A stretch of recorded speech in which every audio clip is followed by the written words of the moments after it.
These are 8 VR mistakes that every beginner makes, and stay till the end because I have a terrible mistake that can ruin your entire VR experience. The first mistake that I want to talk about is not having carpet on the floor. Having a small round carpet on the floor can help you stay in the middle of your play space and prevent you from hitting your walls. This simple trick can actually save you tons of money from having a lot of broken controllers. The next mistake, which is specifically aimed at Quest users, is disabling Guardian. Guardian may feel like an annoyance at first, but it's there for a reason. Disabling it might make you lose sense of where you are in your play space. Even if you think you know where you are, you still have a high chance of hurting yourself or the others around you. You might even take it a step further and just step on your pet, which I do not recommend doing at all. This mistake may seem a little weird, but it's giving the wrong person a VR headset. I know you've seen the clips of people running to TVs or hitting walls and doing other dangerous things because of a VR headset. And some people may even go as far as throwing up because you didn't know beforehand that they can get extremely motion sick. So I'd be really careful of who you hand the VR headset to. And I also recommend not giving the VR headset for people age 12 and under because it's said that it could actually affect their vision, and some of them might not have the neck strength to carry a whole Oculus Quest 2 on their head because of that terrible head strap.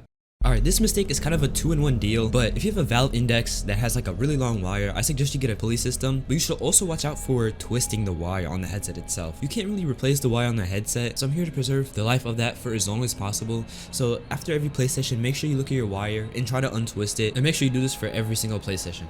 Another mistake that people make is playing once, getting motion sick, and never playing again. The whole reason for you getting motion sick is because you aren't used to VR yet, and you just have a limited amount of playtime experience. And in order to build up a resistance to getting motion sick in VR, you should play as much VR as possible. This includes standing up and just simply walking in Pavlov, or you could take it slow. You could start by sitting down on a chair and move in the game and slowly get up to it, like get on your knees and then move and then get up on your legs and finally try it. However, this does not mean go into a VR roller coaster game, because even someone like me who doesn't get motion sick in a VR roller coaster game, I will get a little dizzy and fall over. But as long as you just continuously play VR and build up like your VR legs, then you should be fine. A huge mistake some people do is drain their Quest 2 all the way down to 0% and then charge it all the way up to 100. This may seem very efficient, but that's exactly what you should not be doing. Since the Quest 2 has a lithium ion battery, it works best between 20 to 80%. And if you charge it all the way to 100%, it actually speeds up the capacity loss on the battery. And iPhones actually show you the maximum capacity in like the battery health settings on their phone. So just use this tip and try to save your battery for as long as possible.